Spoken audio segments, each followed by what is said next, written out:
দোস্ত আল্লাহর কসম, বেনামাজি ছেলেরা,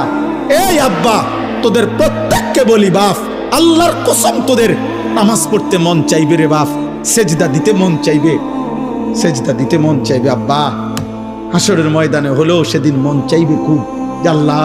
আপনি একটু সুযোগ দেন না রে মাওলা, একটা সেজদা দেই আপনারে, একটা রুকু করি মাওলা, আমার সিরিয়াল আইতে তো হয়তো দেরি আছে মাওলা, আমারে তো বিচারের জন্য হয়তো সিরিয়ালে আরো পরে ডাকবে,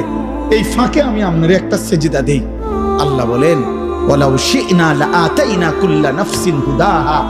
এই নাফরমান, আমি চাইলে তো দুনিয়াতেই প্রত্যেককে সেজদা দিতে পারতাম, দেওয়াইতে পারতাম, আমার আনুগত্য করাইতে পারতাম,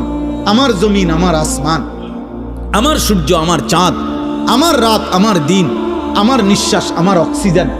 আমার হার্টবিট, সবই তো আমার। আমি চাইলে পারতাম বান্দা, আমি তো বাধ্য করে আনুগত্য নিতে